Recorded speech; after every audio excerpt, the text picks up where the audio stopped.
Today is Friday, September 20th, and welcome to episode 3 of Knits and Stuff. My name is Alicia, and today I'll be talking about finished objects, works in progress, pretty things, local delights, and wibbly wobbly timey wimey. So first, welcome to those of you that are new, and to those of you that are returning, thanks for coming back. If you feel like following along, show notes are at knitsandstuff.wordpress.com. Okay, let's get started. So, finished objects. The first finished object I have are the Evangeline mitts that I was working on.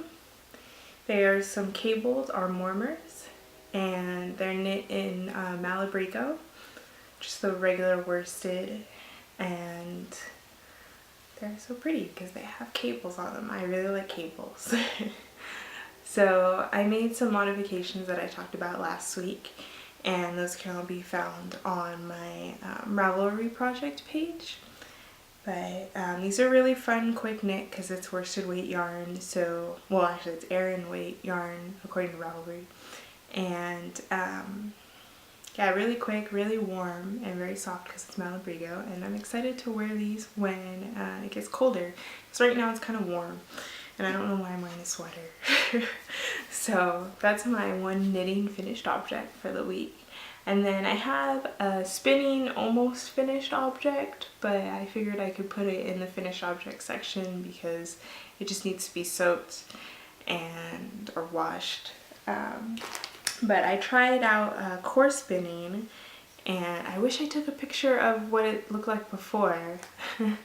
But this is some of Unwind's Kaleidoscope micro bats, and there's no colorway name, it just came in a set, and I wanted to see if I could core spin it. It's kind of messy because this is my first time core spinning. But I think it turned out okay. It was I think it's a little tight in the beginning, but I don't know, it's an interesting method.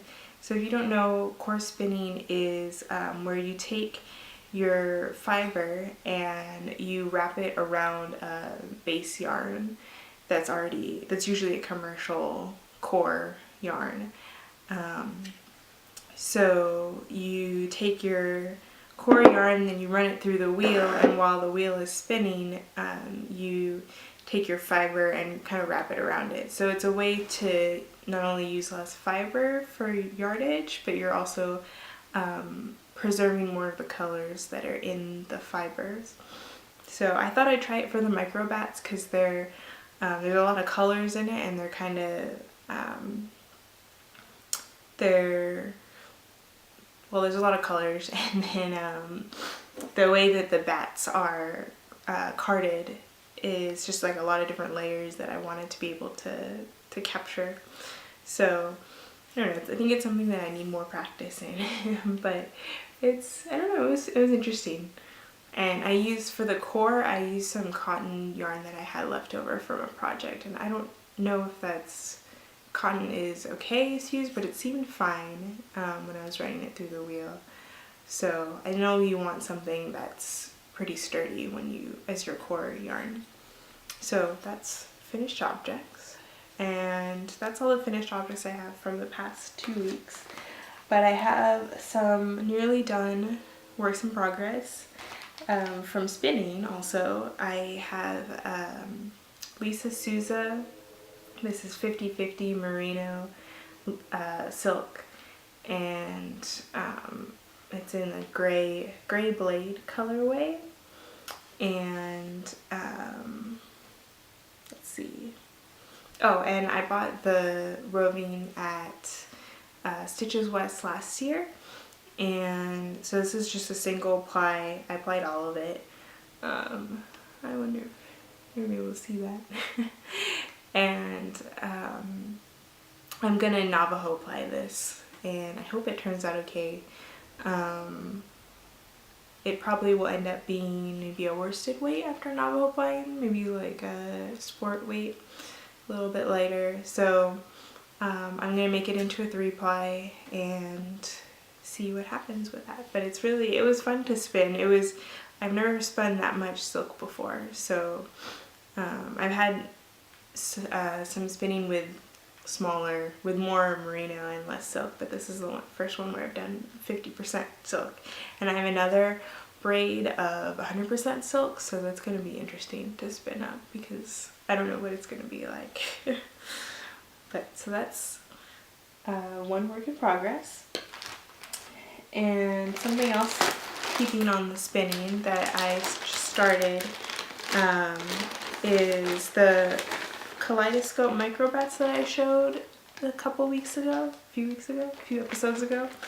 I started spinning that up on a shacked spindle, and I think this one's the 3-ounce spindle, or the 3 inches spindle, and then so I've just been spinning it on here, and I think there's 2.3 ounces total in the bag, in the set, and it came with four little bumps or 4 little bats, and so I've just been pulling it off and spinning it, and there's a lot of different colors. At first I thought it was just the orange and the pink, but there's actually some purples and some light pinks and dark pinks and a little bit of yellow, so lots of different colors.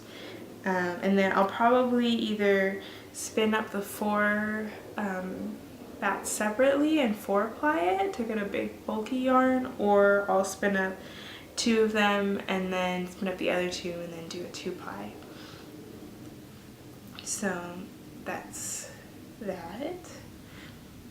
And that's most of the spinning that I've been working on the past 2 weeks.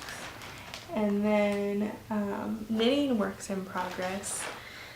I started a new project because I don't know how to not start new projects.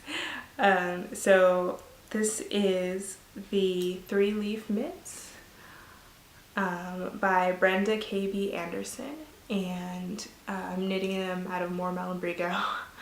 It's Malabrigo worsted in the colorway Va, and it's this green and blue colors, and I'm knitting them on size 8 needles, US 8, 5 millimeters, and it's I guess a lace pattern.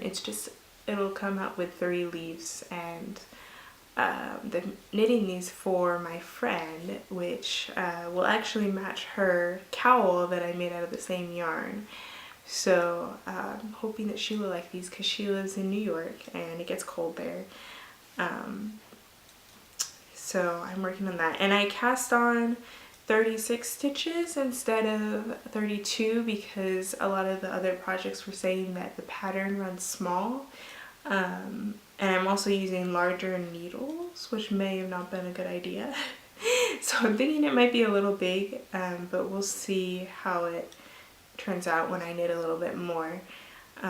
Because if it is a little bit big, it might be good because then you can put it over long sleeves, but then it might not work well under jackets. So we'll see when I get a little bit further. Excuse me, when I get a little bit further. So that was the only knitting that I did the past few weeks. But I did undertake a rather large project. Last time I talked about the Navajo churro fleece that I bought at the wool auction, along with one of the other fleece that I bought at the wool auction. And so I started processing the Navajo churro, and I washed about 1/3 of it and let it dry, and then I rented a drum carder, and which basically is a machine that you can run the fiber through and it'll straighten out all the individual fibers, so they're kind of like a giant comb, and that way it's easier to spin. So I did that, and this is what I have. This is about 1/3 of the fleece. Sorry about the glare. the fleece was very variegated, so that's why this part looks a lot darker than this one does. So there, I'm thinking about blending it again, but I actually just, since I rented the drum carder, I only had it for a week, and I wanted to wash more of the fleece too, and then maybe run everything through again at the end. But now I'm thinking, I don't know if I'm gonna be able to run everything or to wash everything, because it's a lot of work. And I washed another third of the fleece, but it didn't get as clean as the first time I washed, the first batch that I washed. So I don't know, I might send that off to Moral Fleece Works, because I'm gonna send the other fleece that I got to her. So then I might send both of them off, because this is a lot of work, washing and then carding it. But yeah, this is what I have though, and I'm thinking, one of my roommates said that I should make a coat out of it, like a pea coat, but it might be hard to do that if I knit it, so I might do something coat-like for this, since it's a hardier fiber. But I'm gonna have a lot of it and then a lot of the other one too. So yeah, that's after carding a bunch of fleece. So next thing is pretty things. I did buy something from Unwind again. And I got the what I already spun up, the kaleidoscope, one of the micro bats into the core spun yarn. So this came with a set of other bats, and these ones are all different colors. So there's one, and there's another one, and this is the third one. So that green color, green and yellow one, came with these three, and they are just a mix of a bunch of different fibers in it, so it could have almost anything in here. So I got that from Unwind, and this is, it was about 2.8 ounces for all four of the bats. And I also got a braid from her. It's 4.1 ounces of swirl BFL, and ooh, it smells good. There's a lavender sachet in here, so it smells like lavender.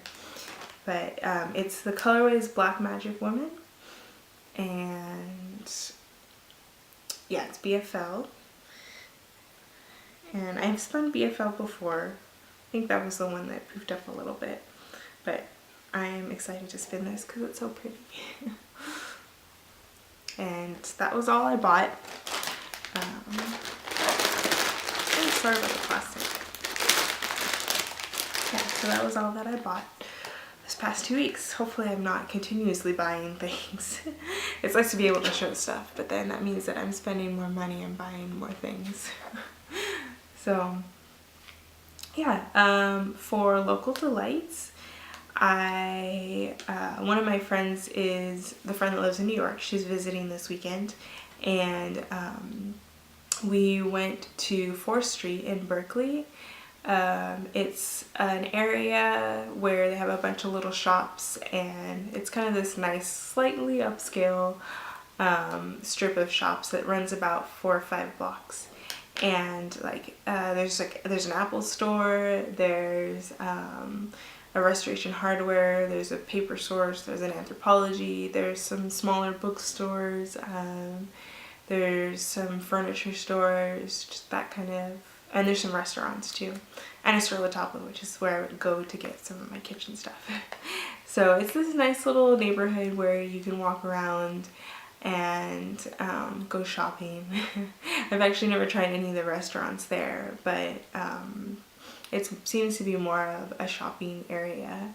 But it's nice if you're ever in Berkeley, if you want a nice place to, I've said nice a lot, if you want a place to go just go for a stroll. And surprisingly, it's really busy on a Friday, even though you would think people will have work on Fridays. I guess I'm not the only one who gets every other Friday off because it's usually pretty busy whenever I go there. But yeah, it's this nice place, and I think it's a good place to go to if you're ever in Berkeley and you're looking for a place where you can just walk around and spend time looking at some of the shops, and yeah, it's pretty fun. So that's local delights, and now that means I guess it's time for wibbly wobbly timey wimey. So I got an email a couple days ago for Hulu Plus, and Hulu Plus is, Hulu is a service online where you can watch TV shows and some movies, I think, but mostly TV shows on for free, and they have commercials, so it's a little bit different than Netflix, and it's mostly current shows. And if you get Hulu Plus, it's a paid for subscription, then you can watch shows that are on Hulu on different devices like your phone, your tablet, some of the game consoles, and I think TVs that have apps. And then Hulu Plus also gives you some access to older seasons of specific shows, or shows, any like specific shows in general, like the whole show, that you need Hulu Plus to watch it on Hulu. So I got an email the other day saying that BBC is now on Hulu Plus. So that means you can go to Hulu Plus and watch all of Doctor Who of the new series, so from 2005 to now. Well, to see the first half of season 7. And so that's exciting. Not that I just watched all of them and am rewatching them on Netflix, but yeah, the only difference so Netflix has the Doctor Who series also, but they won't have commercials when you play it, and I think Hulu, the ones on Hulu do, so we'll have to see, but maybe they don't. But yeah, it's exciting. And then also Doctor Who related, at ThinkGeek, which is an online store that sells a bunch of different nerdy things. They came out with a cake mold, a TARDIS cake mold for and / Jello mold, and it's really cool. I think it's only like this big though. I thought it was gonna be like full-size cake, but I guess it's meant for smaller servings. But it's really cute, and I want to get it. But I will link to that in the show notes because you should go look at it because it's adorable. But yeah, so I think that's pretty much it. Like I said, show notes are at knitsandstuff.wordpress.com, and on Ravelry you can find me under Eliana Knits, and on Twitter and Pinterest, and what else? Yeah, Twitter and Pinterest I'm unperfect529, and Etsy is also Eliana Knits. Not that I do anything on Etsy. And I think that's it. I will get a Ravelry group up this time and get that going. And yeah, thanks for watching. Hope you had a good time. Today's a little bit shorter, but nice and short and sweet. Thanks. Bye.